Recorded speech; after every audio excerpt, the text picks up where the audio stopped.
Okay. Perfect. All right. Hello everyone. Welcome to today's real estate investing seminar. So, today we have two very experienced guest speakers, Patty Martin and Adam Wachtel from the Patty Martin Real Estate Group. So, let's give a warm welcome to them. Hey guys. Thank you, guys. Thank you. So I'm Patty. Can I start now, Victor? Yeah. Yep, you can start now. Good. And I've been in the real estate business for 33 years, so a long time. Started in 1987, and I always think real estate is a good idea because I've seen it borne out in the many years that I have been a realtor. So to illustrate just quickly why I feel this way, I have two charts I want to show you. And the first one is the benchmark price for Canada since 2005 for real estate, and it breaks down single family homes, townhouses, and apartments. But you can see a continuous climb in the market. There have obviously been some dips and valleys, but over time, real estate has proved to be a very, very good investment for anyone that got into the market. The second slide is the actual real estate of Greater Vancouver. And as you can see, we look like we're tracking better than the rest of Canada. We probably are. So this is the last 40 years. And I've been around for 33 of them. And I can tell you each of those valleys, I could tell you why it happened. But it always came back, and it's been a very, very strong investment for whoever got in for whatever reason. The next slide is just a quick little, it's a little bit blurry, I think, but it just shows you in Canada and then in Greater Vancouver, just the increase in value in 4-year increments. And each time you can see there's been, even in times that were, like if you look at 1996 to 2000, we had a very low increase in the Vancouver market. It was only 3%.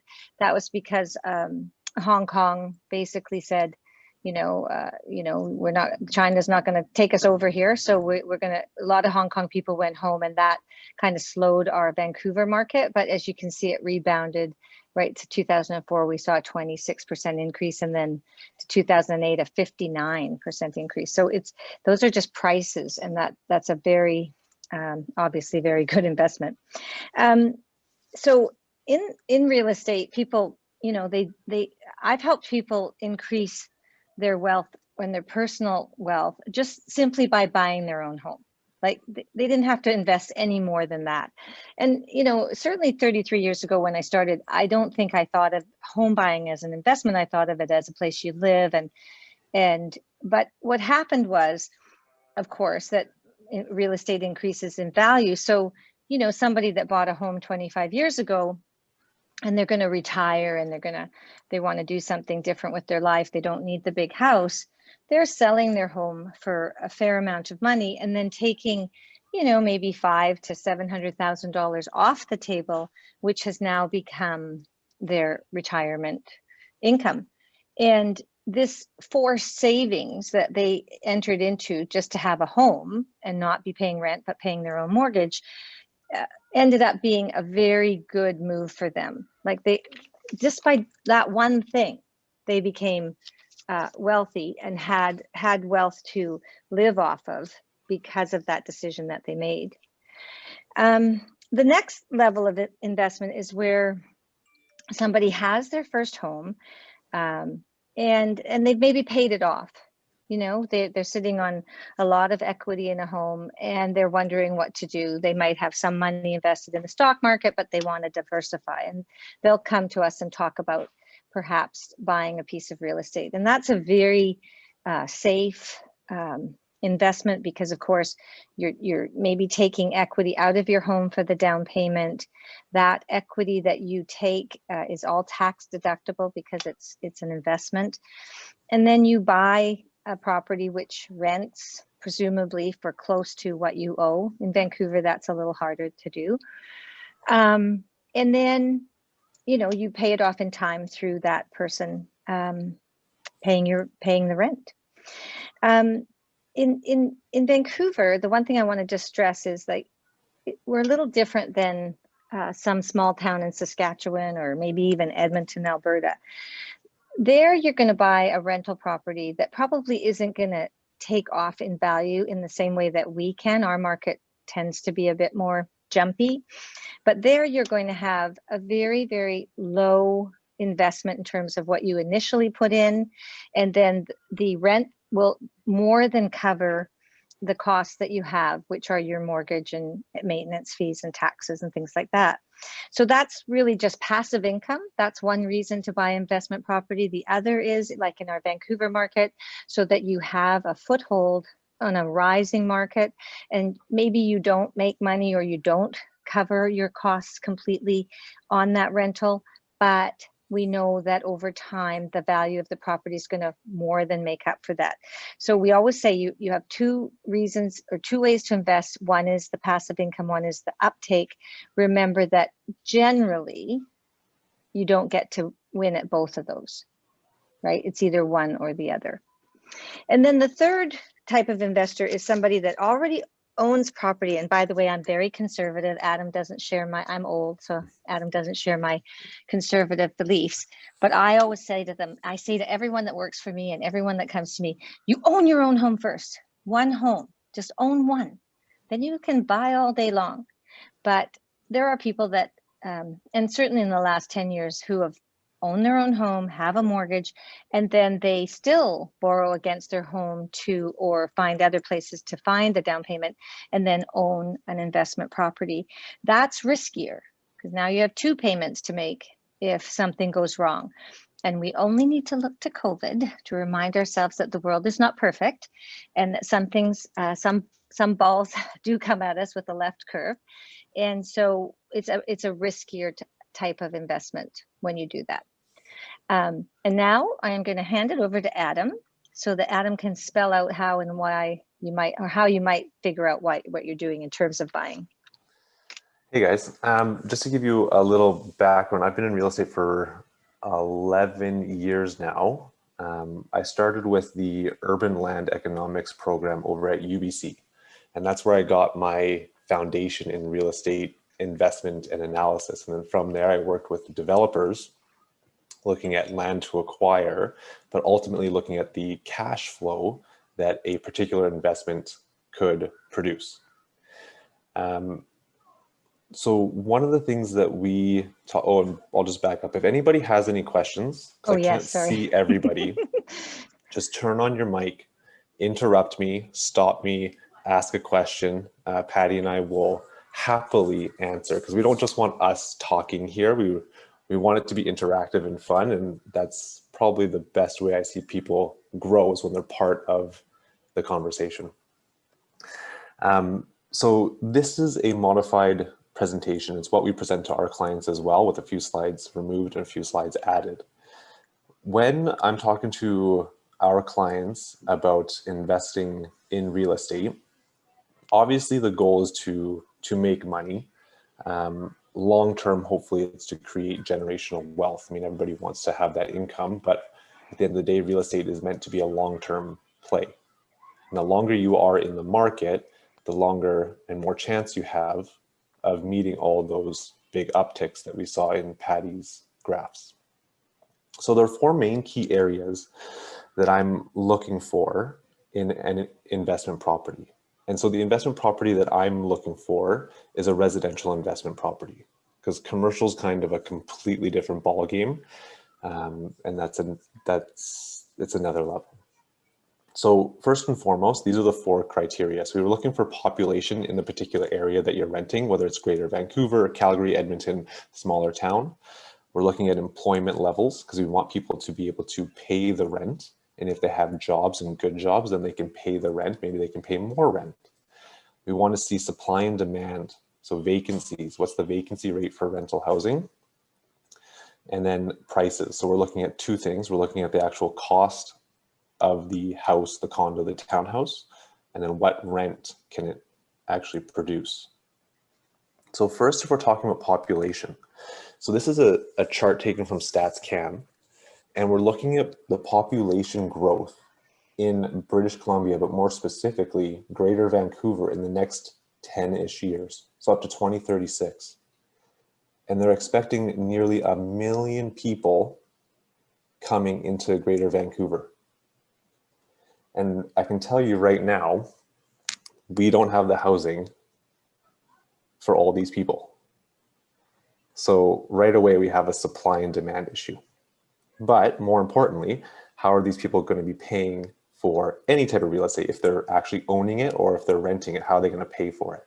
So then we look to the job market. So one of the things we like to see, and I'm going to switch between a couple slides here, is that there are jobs that are available. Is it a transitioning workforce, as in are people retiring and then the new younger generations getting their jobs? Or how is that job market looking? What's the job security as well? So out of, again, Stats Canada, we're looking at nearly, there's going to be, so if 1 million people, 977 are coming here to Greater Vancouver, and we're looking at job openings of about 934,000. And this is from something in 2015, but this is the projected job openings and growth. So these numbers are always changing, but you see there's a pretty good absorption rate with jobs.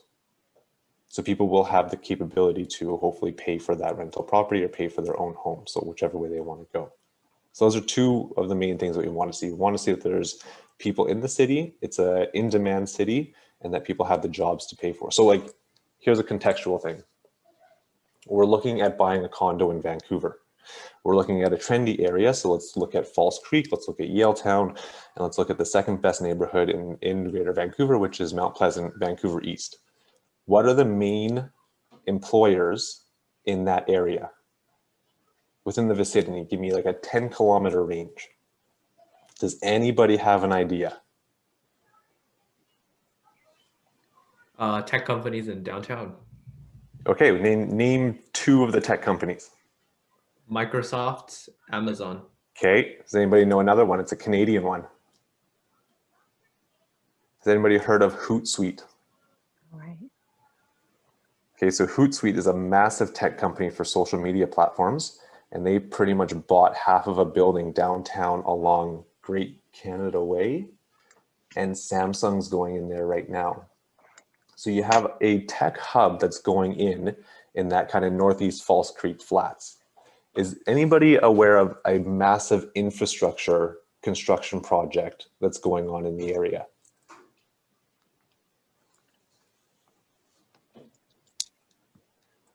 No, not that I know of. So they're extending the Canada line, right? They're extending the Canada line all the way from Broadway out to UBC, and they're actually taking it to Main Street and then essentially to Northeast False Creek to where the new hospital is going to be. So if we look in that particular corridor right there, we have exponential growth. We have increased development for people moving into the area. We have job security, and we have infrastructure projects that are going to span a number of years. It's going to help people move in and about the area. So that's always awesome if you're looking to be a landlord, because then you have people that can get there, you have jobs, you have security, you have desirability in the neighborhood. So leading into what we just spoke about, some of the things that we are looking for when we are, assessing a rental property, are there jobs? So is there new infrastructure coming? How easy is it for people to get from where they live to where they work? Is there transit? Okay, so that's one of the things. Again, does the person need to have a car? Do they need to have a bike? If you're commuting to downtown from your condo that's just outside downtown, you have to factor in some of these costs, or at least keep them in the back of your mind that, is it going to be easy for the person to live in my place and then commute to their job over at Amazon or Microsoft or wherever it is? Employment changes. So what big companies are coming into the areas? We just spoke about that. And then if you want to get a little bit more of a long-term play, what amenities are in the neighborhood that are going to drive people to live there? So if you're a family, is the downtown core the best place for you? Maybe. Maybe you'd want to live in a place that's more like Steveston, where you have water parks, preschools, libraries, community centers. So what is in the area that's going to draw people there so that their, standard of living is increased. Does anybody recognize this picture here under shopping?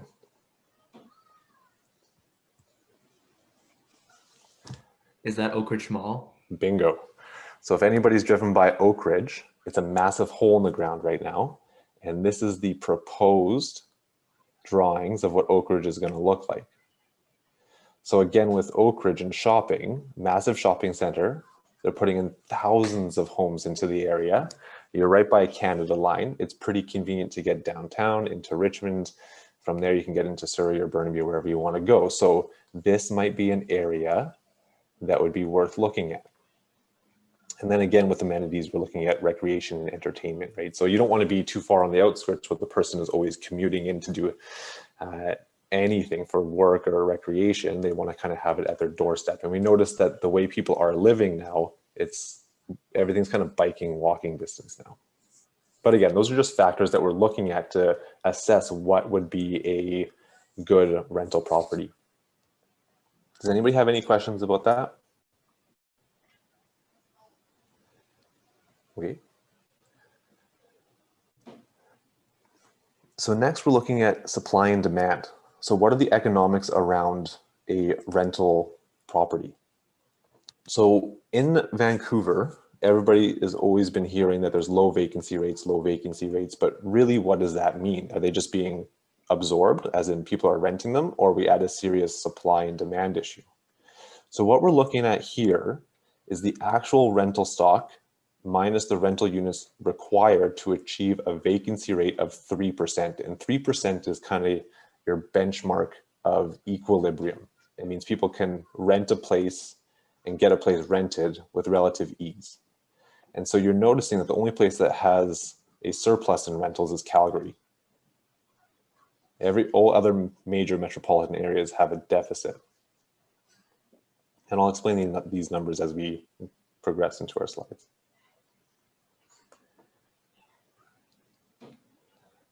Oops.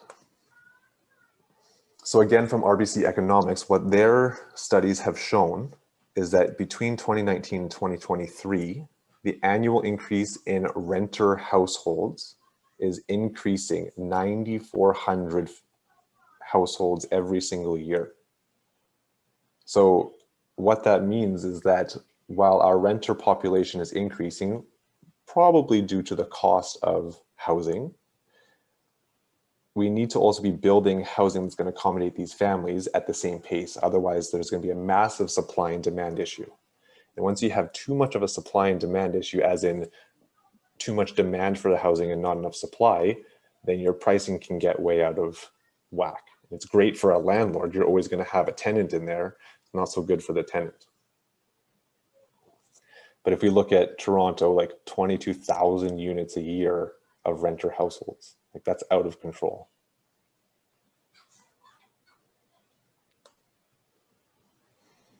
And this graph is just showing that at our current rate of what we're building, over 2 years, Vancouver needs to come up with and build 11,300 homes that are specifically targeted for rentals just to meet a 3% equilibrium. And right now they're not building that. I don't have the exact number with me, but it's not that high. We're probably closer to 5,000 to 8,000 units. So if you are looking at rental properties for a long-term hold, you're going to be benefiting from a low supply as a landlord. Excuse me. Any questions about supply and demand? Nope. So just a couple of other things to consider is that if you are looking to become a residential landlord, do you want to go with the condo route? Do you want to, consolidate money with another person, a company, and go the family-friendly route, like a 2+ bedroom? So if we're looking at this, only 28% of rental units can actually accommodate a household, 2 or more bedrooms. So if you're one of the 20, only a quarter of the rental properties out there can accommodate 2 or more bedrooms, that's extremely good if you're the landlord, because you're going to have that family or the two people that need to split rent, and you'll very likely be occupied most of the time. You'll have a very low vacancy rate.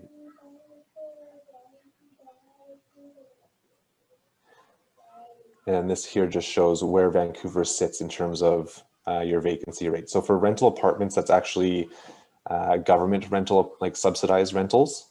So it's not low income, it's just what government has as their rental buildings. And go ahead, Shay, it's in the closet. Okay, I'll be there in a second. Sorry, it's my boy. And then if we look at condos which are privately held, we have less than 1% vacancy rate. Now, this is taken from a year ago, so COVID has actually changed that a little bit. Like foreign students aren't here. So I don't even think we're at a 3% vacancy rate yet because of COVID, but there are more options for tenants right now. So before I get into looking at what the numbers look like, does anybody have any questions about desirability, economics, supply and demand? Oh, I have a question. Sure. So regarding supply and demand for renting, is there a greater like demand in comparison to supply for either condos or townhouses or houses, like in the different categories? That's a good question. I wish I could give you empirical evidence on which one is more sought after. Yeah. That's what you're asking, like which one's more desirable? Yes. Patty, feel free to weigh in here. Well, I was just going to say, I think you have to decide. I would tell you that there are more people renting condos, I think, than houses or townhouses. So also, when you buy an investment property and you're trying to make it work, the best way to do that, as Adam will show you very quickly, is to keep the price low and an entry level rent cost. That's the way to make sure the income is there. And keep your initial input into those costs down, right, Adam? Yeah, and I'm just going to say the way a lot of families are forming, like you had the baby boomers, then you have the millennial generation, which is the second kind of wave of baby boomer. You will have a lot of young families entering the market, but what we're kind of seeing right now is that those families are getting money from their parents to purchase. Yeah. Not every one of them is in that position. It's a very privileged position to be in. So that does go in line with what Patty says, that yeah, you're probably your 1 or 2 bedroom condo where you have a single person, a couple, or you have like a roommate situation to share that rent. So yeah, probably your 1 or 2 bedroom condo is more available than say a townhouse to rent. But then to take that a step further, that means that your renter household or renter townhouse, you're going to be able to charge more money for it because there's fewer of them. Yeah. So go ahead, Patty. Just the last piece is that, Adam hit on a very important point, which is down payment, because right now with interest rates as low as they are, you'd be crazy not to buy if you had the down payment, because we've got a tenant right now who just came in yesterday, wants to buy. He's paying more in rent than he will pay in mortgage if he buys for the same kind of living, the kind of property he's living in. And he is intending to buy, and he has saved his money, thankfully for him. But it's just money's cheap right now. So if you have the down payment, it's smart to buy. Anyway, sorry, I am. Lastly, this is one of the spreadsheets that I've created based on my knowledge of cash flows and taxes and investments to show you within seconds what would be a better option. So let's just take a scenario here where you're looking to purchase your first condo. And your first condo, you want a secure investment, so we're going to buy a relatively young condo in a building, let's just say Falls Creek, so very desirable area. Well, your barrier to entry is probably going to be $600,000. That's going to be the cost of your 1 bedroom condo. Right now, let's just hypothetically say you only have $100,000 down. And you need a little bit more. You need 120 minimum. Yeah. So you need 120 minimum down, which is 20%. Okay, to be a landlord, according to the CMHC, which is like your mortgage lending rules, you need 20% down. So that's 120,000. Interest rates are pretty low, so we're going to use 2%. Use 1.8 because I talked to a mortgage broker today. That's what he's charging a investor that I was talking to. Okay, 1.8. Patty, was that investor an individual or a corporation? Individual. Okay, so an individual tax rate for capital cost allowance is going to be 20%. That's just your personal tax bracket. If you are a corporation, you can probably have a lower tax bracket, somewhere between 10 and 13%.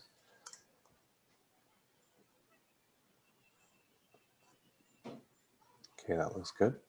Rental income for that type of property will be about $2,100. Now, this is where you can play with it as a landlord. Do you want, are you going to allow your tenant to have pets? You know, that's probably worth another $100 a month to have a dog in there.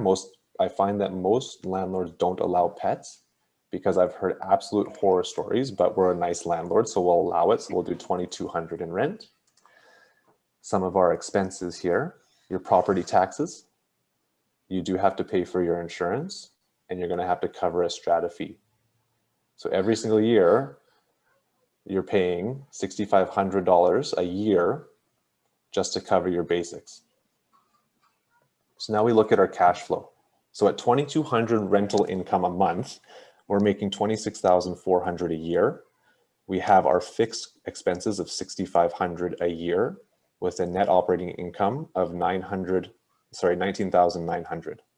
I'm not making any allowances for replacement because the way that you're going to set up your rental income in Vancouver is that any money you earn, it's going into a separate bank account. You're not touching it. It's paying your mortgage and you're leaving it in that account so that if something does come up, that's the account that you're going to draw on to do any repairs or replacement or, you know, painting or whatever else is going to need to be done, because it's going to need to be done. So you have a net operating income of $19,900. This is your mortgage payment. And what I've done for my mortgage, it's 1.8% based on 30 years. If you did 25-year amortization, your payment goes up. But because we're not actually paying the mortgage and real estate is a long-term hold, let's hold it for 30 years. If you can pay it off early, fantastic, let's do that. But we'll try to keep our monthly expenses to a minimum. So what you can see here is that after your mortgage payment, your before tax cash flow, which is what I'm most concerned with, because a real tax accountant can, you know, shift and move their numbers around to make this after tax cash flow look smaller. So I'm more concerned with before tax cash flow. You're going to be at a deficit. So you're going to have to pay out of pocket $820 a year in the first year. And that's only because your capital cost allowance is a different calculation in year one versus year two. In year two, you're allowed to claim all your capital cost allowance, and that gives you a lower deficit. So you can see that while you're running a negative number to hold this property, what you're going to have to ask yourself is, in that course of the year, is that property going to appreciate more than $1,000? So then am I offsetting my cost? Yes, I'm paying $819 out of pocket, but if the property appreciates $10,000 in the year, while I don't see that money, it's equity, it's built equity. So then does it matter to you? And that's a question as a landlord that you're going to have to take that risk. And then what I've done with this projection is that I've run a cash flow for 10 years. What we can see is that we don't start making positive cash flow until year 2025, which is about halfway through the 10-year life cycle. And then if we sold it in 2030, this is what we would do. So remember, we put $120,000 down on a $600,000 purchase. So $120,000 down. We're saying that in 10 years, this is extremely conservative. Very. Very conservative. Okay, well, let's change the number. Let's do 2.75 as a cap rate. So we're saying a 1-bedroom in Vancouver, probably the hottest area right now in 10 years is going to be worth $802,000. Maybe, maybe not. We don't know, right? But we'll use that as a projection. So you have a net sales price after expenses of $778,000. You have a $306,000 outstanding on your mortgage. Your before tax residual is $471,000. You pay the government their share. You pay some capital gains because it's an investment. And you're going to walk away with a check of $435,000 just because you put $120,000 down on a property. That's pretty fantastic. But it's not all daisies, right? Things can happen. You can have renter problems. They might not pay on time. You might not get 2,200. Let's say it's a bad year, it's COVID. Let's say you're lucky to get 1,900 because there's just lower tenant pool. The foreign students aren't here. People are not moving out of home. So now that changes our dynamic entirely, where if you don't get that extra $300 a month, you're now paying out of pocket $4,000 a month to carry that mortgage. So you see how quickly it changes or if you don't have that rental income.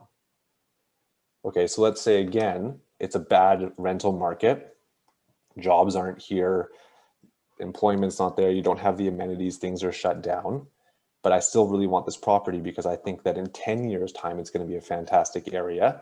What do I need to do to make this number more palatable where I can pay, $1,000 a year? Well, then you're going to have to play around with your down payment. Yeah. Well, that's better. That brings us in line with where we were. Where we're looking at about a 7% return. So what I've noticed working with my investor clients is that for every $400,000 in mortgage value, which is exactly what this is right here, you need $2,000 in rent. And you might be a little bit positive depending on some of your expenses, but you're going to be very close to breaking even. There you go. You're positive in year 2. You're actually positive in year 1 before taxes. Yeah. So really quickly, like if you're looking and comparing a couple different investments, like this is how detailed we can make it and how much insight we can give our clients within a few keystrokes.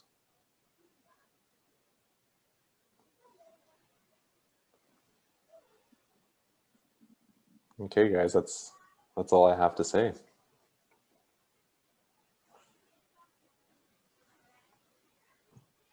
Perfect. That was amazing. The presentation was so professional. And if anyone has any questions, please, you can unmute your mic and then Adam and Patti, they can answer them.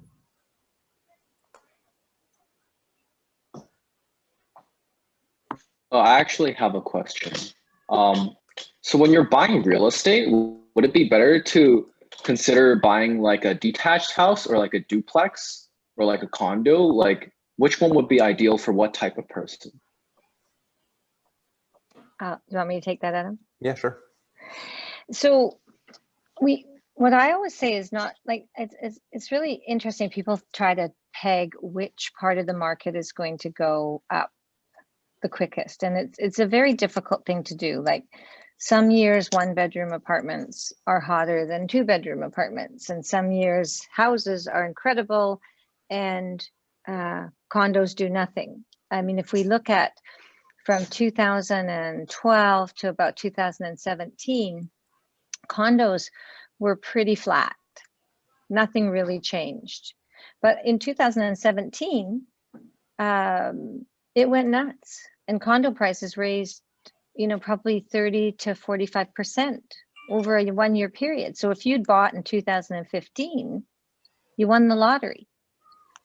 So it's hard to know exactly. Like what we tell people is buy what you can afford, but buy, like get in.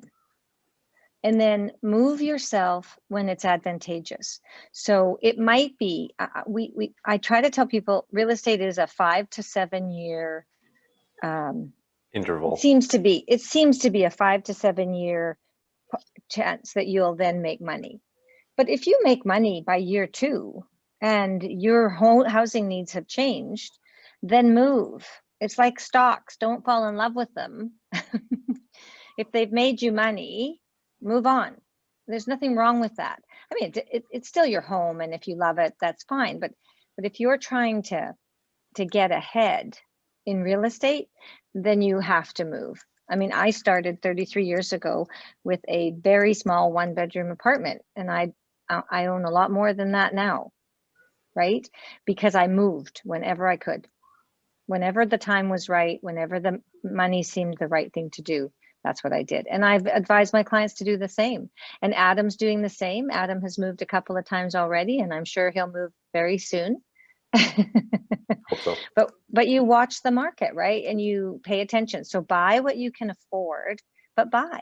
You know, there's no right answer, because some parts of the market will change, others won't, and then it'll reverse. So you can't peg that. You know that 5 to 10 years. Always think 5 to 10 years. That's how long I'm buying for. If it's sooner than that you can realize your investment, then do it. Good question though, Josh.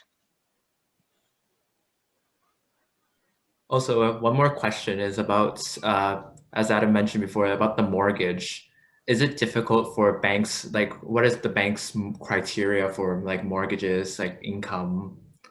Like, is it difficult to get a loan? Adam, you go. I wish we had a mortgage broker for that. Is it difficult to get a loan? No, it's not. What the bank wants to see, again, so these questions should be geared towards a mortgage broker. They'll give you the numbers and give you loose numbers so you can do like napkin calculations on what you can actually afford. But banks will want to see 2 years of income, and then your loan to value ratio is what's going to be most important to them. And I don't know what that number is. I don't deal with mortgages. I don't deal with the numbers. So I'm sorry, I can't elaborate more on that specific question. It's not my job.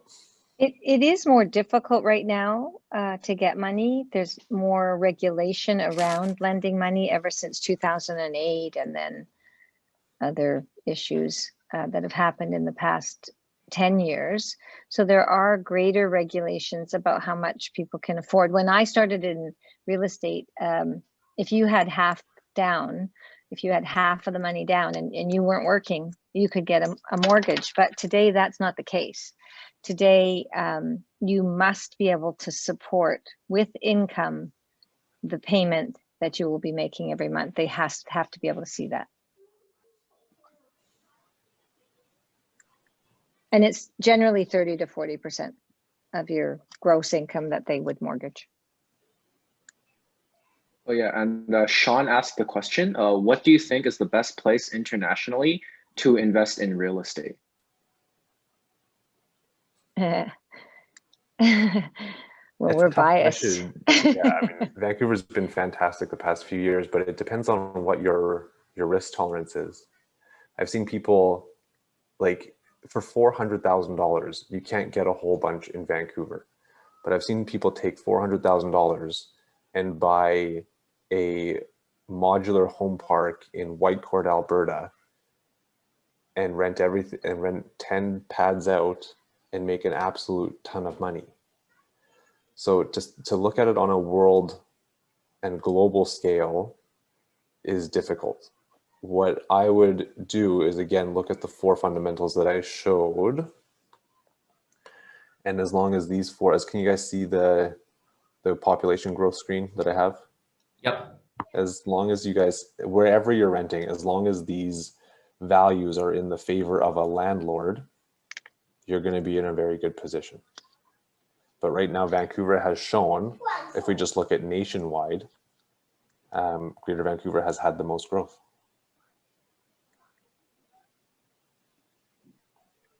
No, Austin also asked the question, in general, would you take a 15-year or a 30-year mortgage? So your mortgage payments, when you start a mortgage, you're paying off the interest mostly first, right? They take their money very quickly and only decrease the amount of principal you're paying slowly. So you're really paying your mortgage backwards. You're paying off the debt first and then your own pocket. So obviously the sooner that you can the sooner that you can do that, the less interest you'll pay. But again, it's affordability. So if it's the difference between I can have a nicer home that I can stay in longer, I would take the longer mortgage in order to do that. Yeah. Depends on what you also want to do, because when you're the landlord, you're realizing that somebody else is paying your mortgage and it's giving you free money. So as long as you have a good tenant or a good chance of having a tenant constantly in your place, have the 30-year mortgage, right? As long as your numbers work out. If they work out that the guy can, or that the tenant can pay you enough in rent that you can run a balanced cash flow on 15 years, do it, because then you're going to pay a lot less in interest. But at the end of the day, think of it as free money. Somebody else is paying that debt. Somebody else is paying you the principal. It's true. What is your opinion on Surrey real estate? Can I just be candid? I think there's a lot of building going on in Surrey. And I think, are you looking, before I answer, say my next section, are you looking to personally buy or rent? I'm just curious, like, Okay. is it worth the lower cost? I would move further out.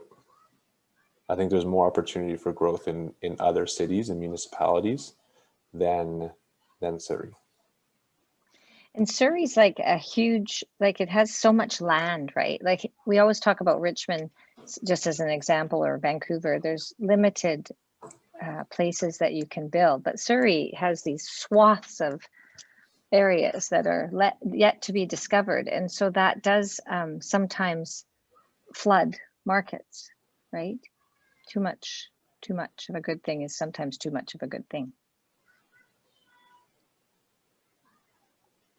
I have a question, and I'm still trying to wrap the question around my head, but so I know like this past year has been a little different just because of COVID.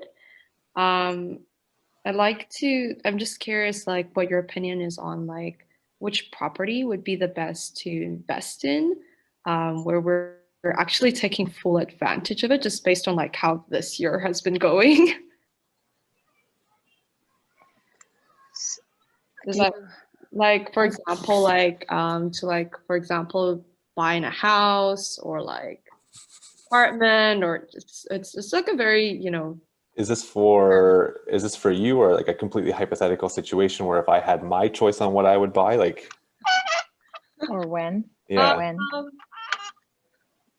Let's say for, I don't know, young married couples. yeah, okay. Like especially like this year where things are just like so different, and So- people are trying to like look into places. So there's two trains of thoughts. When my wife and I were looking to buy our first place, knowing that we were also family planning, I would look at it and say, buy the biggest place that you can possibly afford.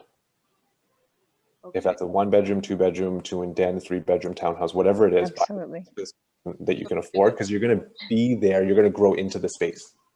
Mhm. Now, if money is not so much of an issue, I mean, money is always going to be an issue, but you want to get into that detached house, which is like the bread and butter. Okay. Can you afford, 2 to 2.4 million?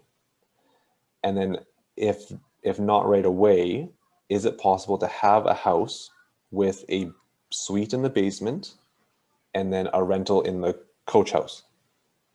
Because if we look at it and say that the person or 2-bedroom in the basement is going to pay me $2,000 and the coach house is going to pay me $3,000, my mortgage payment is $8,000, but I'm getting $5,000 in rental income.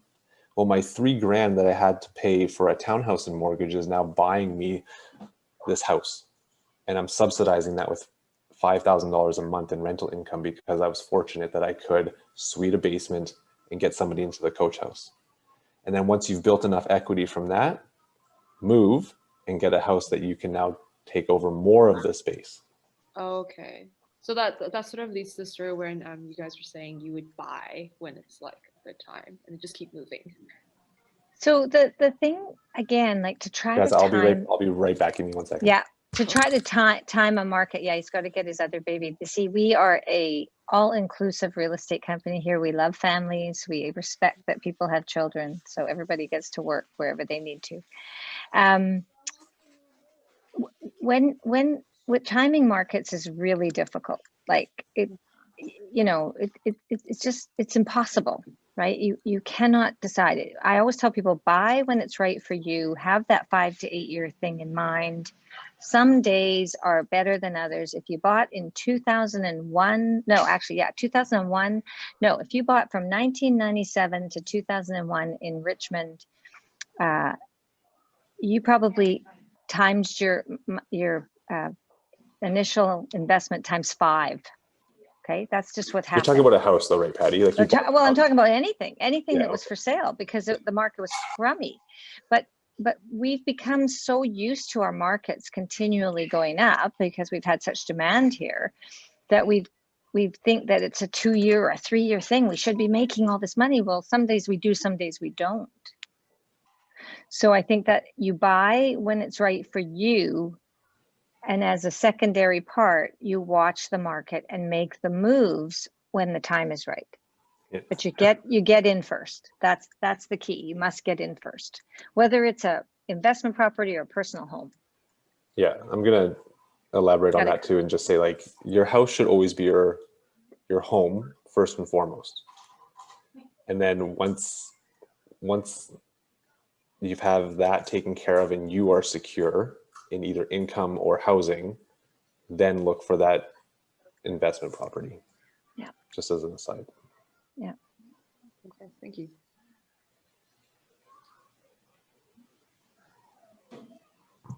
Yep. So one more question is about what are the fees associated with buying and selling real estate?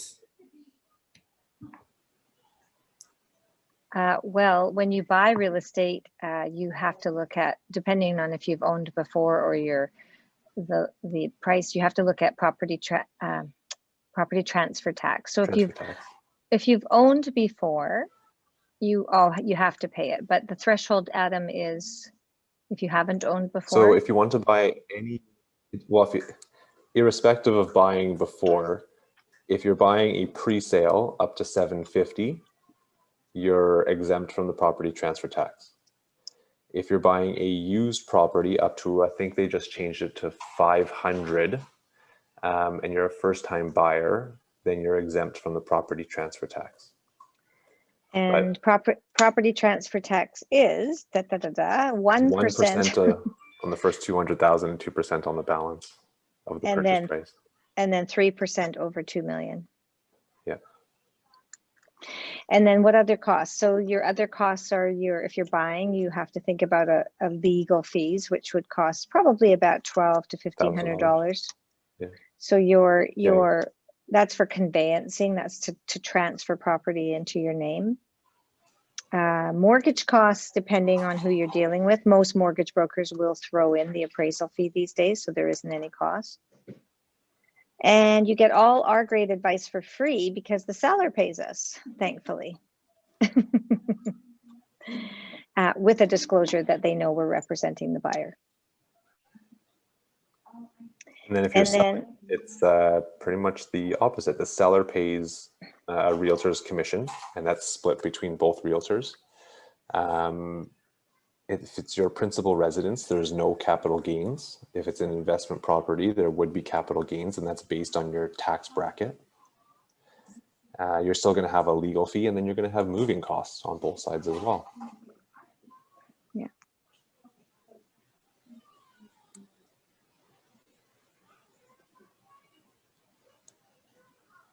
Yep. And does anyone in the audience have any more questions?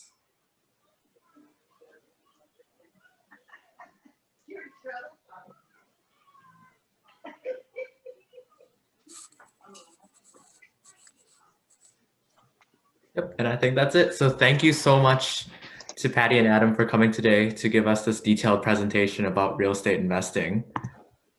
Well, thank you very much for asking us. It was a lot of fun, and you Yeah, that guys was all fun. had some meaningful questions. So it was nice to be, nice that you put some thought into it. I appreciate that very much. I'm sure If it- Adam feels the same way. Yeah, and if anybody has any questions about, hey, Adam, what would be an option for this or with this, or can you look for this and look at this for me?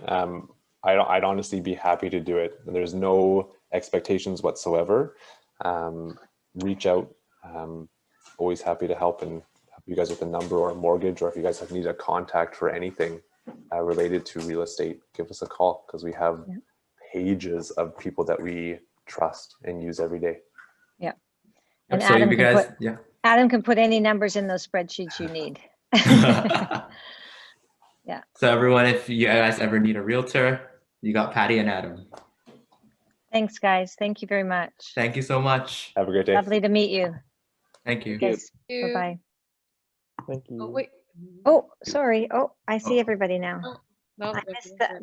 I missed that beautiful leather. It took Yeah, away- sorry. Yeah, so we Yeah. have a letter, a thank you letter. It's unfortunate that we can't present it to you in person. So our club members have created a thank you letter for our beautiful guest speakers today. Thank you. Yeah, we just want to say thank you so much for taking the time to just, it's probably your work time right now, even though we're not in school session right now. It's probably your work time. So thank you so much for taking the time to just, put all the information in the context where students can actually understand it and to present it to our students. As I mentioned before, it is our first year running this club. So we do have students that are very interested in this. It's not something that our students can just learn from school. So we really do appreciate it. And hopefully when things get a little better, we can have you come into our school in person, and then you can have a little more interaction so we can see all our faces. Yeah. So Yeah, we would love that. Thank you so much. Thank you for the beautiful letter. That's lovely. And we're just at Westminster Highway and number 1 Road. So any would-be investor that needs some advice, you can pop in and say hello. No problem. yeah, thank you Okay. so much. Take care. Yeah, take Yeah. care. I don't know if Victor wanted to add anything. Oh, sorry, Victor. Yeah. Nope, that's it. Okay. Perfect. Just thank you so much. Yeah. Thank Thank you, you. guys.